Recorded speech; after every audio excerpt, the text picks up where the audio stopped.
Hi guys! So, share ko sa inyo bakit mahirap maging content creator. So, by the way, ako nga pala si Matthew at itong aking channel na Tamiya RC Project. So, yung ating topic.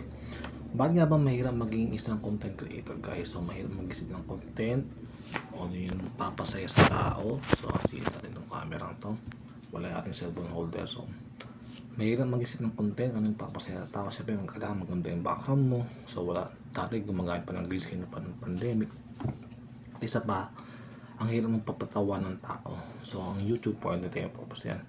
Video content yan. So, mas sabi nga nila, ibang mga vlogger, content creator sa YouTube, ang mga gamer na magaling silang magsalita guys no? Tulad ako, ambivert personality sila, extrovert. So, di mo kailangan maging extrovert para maging sikat sa YouTube or sa anumang larangan niya, TikTok, Facebook, okay? Bakit mahirap mag-content o gumawa ng content? Actually, kung gagawa ka lang ng shorts gaya ng mga 15 seconds o more than 26 seconds, ayun yung pinakahaba sa shorts o depende, okay? Ay madali lang kasi ang shorts ay hindi naman kailangan sobrang haba ng iyong content. Katulad nito, abutin ng 1 minute o mas matagal pa, 3 minutes, 5 minutes o 10 minutes. Hindi mo kailangan maging madaldal ka katulad ko para gumawa ng content. Kaya gumawa ng content kung medyo may kaya-kaya ka naman, gaya ng Tamiya RC Project, okay, na ating channel. So, kailangan mo dyan ng Tamiya RC na napakamahal, 5,000 pesos, okay, at wala pa yung kasamang electronics at chassis. So, ayun yung ating content, okay. Una, syempre kailangan mo dyan ng budget.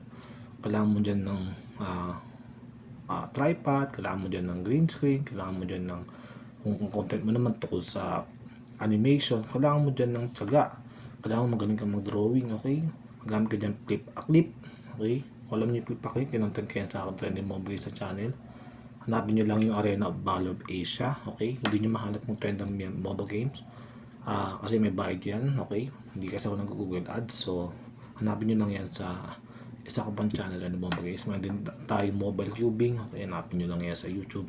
Kung di nyo mahanap, baka di ko pa nalagay sa YouTube Words or YouTube AdSense, okay. Kasi ang YouTube AdSense may bayad, okay. Luka, yun ang mga dahilan, sorry, okay, yun ang mga dahilan kung bakit ang hirap maging content creator. Gumagalaw yung ating cellphone, no? So, anyway, yung mga dahilan bakit ang hirap maging content creator, kailangan mong magbayad, okay? Sa Facebook may tao na promote, sa YouTube may tao na Google Ads, sa Facebook may tao na promote, sa TikTok kan din promote. Sa Facebook yata parang more than 200 plus para magbuto ng channel mo. Pero sayang nga lang pera mong ganyan sinabi nung ko, PM ko kanina, personal message sa Messenger, okay? Na sayang ang pera mo kung magkano, kung di ka naman kumikita. So mahirap maging content creator. Totoo lang guys. So ang hirap-hirap talaga. Tignan ko yung oras natin guys, kung gano'n nakahaba ating video, okay. So mahirap maging content creator sa ngayon 3/2024. Ang hirap maging content creator, ang hirap mag-isip ng content, ang hirap mag-isip ng title para sa yung content, mapa YouTube man yan, TikTok, FB, at iba pang social media platform or Twitch kung live streamer ka naman, okay. Ang Twitch ay napakahirap talagang mag-gain ng followers dahil ang Twitch ay kailangan English, okay, ang yung main language. So paano kung hindi ka nag-English? So hindi ka makakano sa Twitch. Pero may mga nag-ano sa Twitch na hindi naman nag-English, kaya nung pinapalo ko sa Twitch na Chinese, okay, nagmumura pa nga pero in Chinese, di ko maintindihan kung China, kung sinasabi niya in Chinese, pero nag-English siya, okay, kahit pa ba nag-English siya. So marami siyang followers sa Twitch. So ang hirap magano sa Twitch, una kailangan mo doon ay mabilis na internet, okay, kung live streaming ang gusto mong content platform, okay, content creator na live stream, okay, kailangan may mabilis kang internet. Huwag kang mag-PLDT kasi pag PLDT baka mag-lag yung iyong content, lalo kung wide rip yan, okay. Naranasan ko na yan nung bago pang may sa Converge. So hindi namin alam yung mga troubleshooting sa Converge. Sinearch ko lang yun sa YouTube kung paano troubleshoot. Nag-live stream ako ng wide rip, naglolo ko siya, okay. Gamit ka ng laptop na high-end, gamit ka ng cellphone na high-end. Yung cellphone ko pa noon ay Huawei Y6 2019 Pro. So hindi pa ito itong Infinix 05D23. Sorry sa pagpapamakin cellphone na. Pero yan lang ang gagamit na po. Mas maganda kung po mo iPhone 15 o iPhone 14 Pro Max, iPhone 15 Pro Max. Mas maganda yung ano nun, storage capacity, yung RAM, yung specs, yung virtual RAM na tinatawag, okay. o yung pinaka graphics card niya. Kailangan mataas ang graphics card niya kaya supportahan ng wide o yung game na nilalaro mo, kasi pag yung game na mo gaya ng guys, yung pang sobrang laki, kailangan mataas yung ano niya, graphic cards, okay, na tinatawag na graphic card o yung virtual RAM tinatawag. Mataas yung kanyang microprocessor. Ito, di ko lang kung anong microprocessor ito, Infinix 05B. So, di ganun content natin, di about sa cellphone. So, about sa bakit ang hirap mag-content. Okay, tuloy natin atin vlog. So guys, sa inyo kung medyo nag-elaborate tayo o yung ibang mga sinasabi kayo wala kalalaman sa ating content o title ngayon ng ating video ngayon. So, yung nga, gusto nyo maging content creator, isa lang ano nyo, di lang to sa pag-entertain ng tao. Syempre, kung anong gusto nyo content, okay? Kung di man ganun personality nyo, bakit nyo ipipilit sarili nyo na magmukhang tanga sa harap ng social media? Hiba nga, ay ako na pinaggagawa sa social media para lang dumami ang kanyang views. Sabi nga nung kakilala ko, okay, na ano ko sa Tamiya RC sa Pilipinas, PH, Tamiya RC PH sa GC, okay, makikita niyo sa Facebook, okay, pa-select sa Tamiya RC group sa Facebook, makikita niyo kanya ng groups, okay, baka nandun kayo, okay, nandun kayo, okay, panoorin niyo itong video ito sa ating YouTube channel na Tamiya RC Project, okay. Ano naman, balik tayo sa ating topic, no? Bakit iba ganun, gumagawa sila ng kung anong kabulastugan, gumagawa sila ng iba, nag-acting aso pa para mapansin sa TikTok, okay, para dumami ang content. Actually, bakit ko gagawin yun na magmukhang tanga sa harapan ng tao para sumikat, okay. So actually, guys, sinabi ko nga doon sa isang channel ko, no, sa Mobile QB, na panandalian lang kasikatan, tapos baka bukas laos ka na, para sa artista lang yan. Panandalian lang kasikatan, tingin mo si Alden na yun, wala na, diba, wala na yung Aldab. Oh, nalungkot yung mga Aldab fans. So, wala na, panandalian lang kasikatan, tapos laos na sila. Oh, nasa na si Ming ngayon? Although may mga fans si Ming ngayon, pero hindi na sila ganun kausap-usapan ngayon. Ngayon, pinag-uusapan si Alden sa kasi Kathleen Bernarda, pero hindi ko pag-uusapan dahil hindi man ako may dito showbiz, okay. Personalities, so ganun pa man.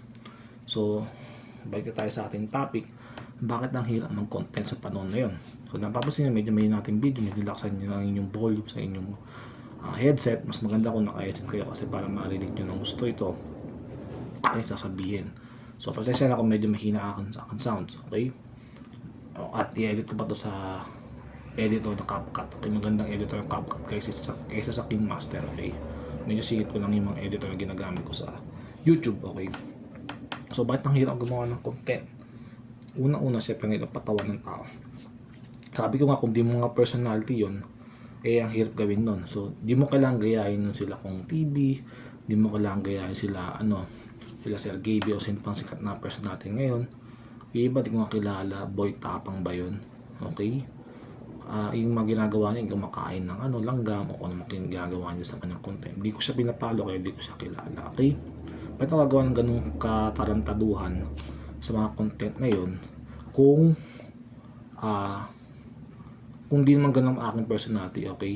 Hindi ako Tony Boy Tapang na ganun ginagawa. So, sesya na sa aking mga itong sa technology na yun, no? Nakita yung mga wrinkles mo, nakita yung oily face mo. So, wala kang may tatago dahil napakaliw ng camera nitong Infinix. Anyway, Infinix 0523 aking camera saka 130 na to, guys. So, anyway, di ko siya pinapromote, guys, no? So, yun na kasi aking cellphone na yun. Wala tayong budget para sa iPhone 15. Pero alam ko, iPhone 14 Pro Max ang magandang camera. So, yung dito mga good quality content, okay?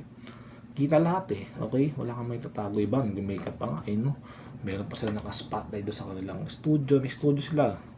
Sila bang YouTuber ang may mga ganun. Yung mga malaking content creator na sa panahon na yan, okay? Dahil nila kong TV at iba pa. Okay? Sir Gavin at iba pa. Sir Gavin, kasi diba, mauso na yun, puro mga patayo. Ito kaya ginawa ko itong paiga kasi ng content to. Pag user search, patayo siya, guys. So, ganun ginagawa kong resolution at format kapag gumagawa ng video sa content, okay? So, ang hirap talagang gumawa, guys. So, minsan gumagawa kong content mga gaytong oras, mga 12:20, okay? 12:20 ng madaling araw para walang maingay na pusa, walang maingay na ipis, walang maingay na kapatid at mga magulang amatin na ba, okay? So, yun nga.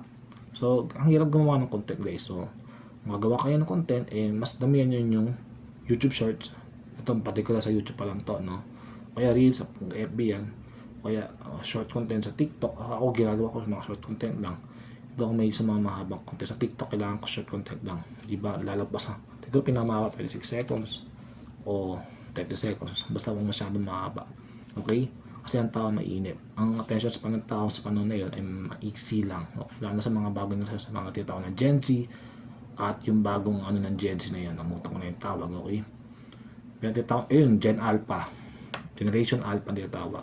Yung panahon ng Gen Z rin sila guys. Gen Z rin sila na sa panahon ng pandemic.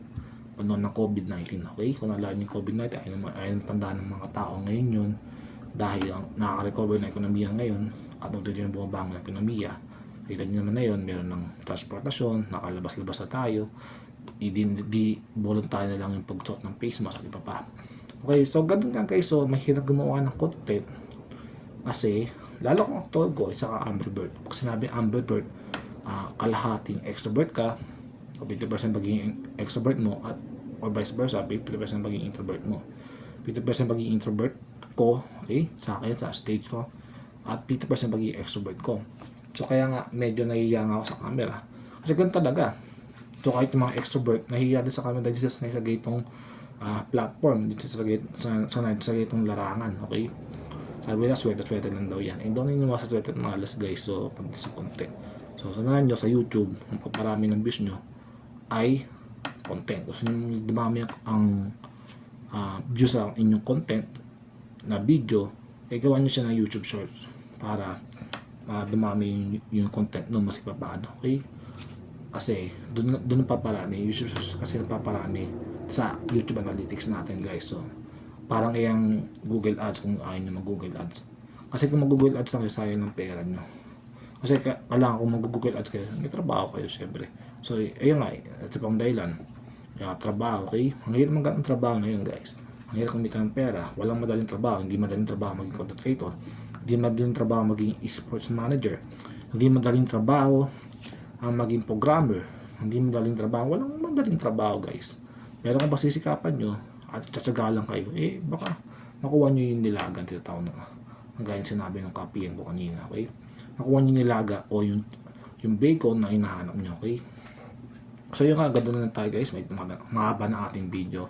So see you guys sa ating next content. Nagawa ko lang ito ng YouTube Shorts guys para hindi nyo mamili sa aking content sa ating YouTube channel, Tami RC. So paalam guys.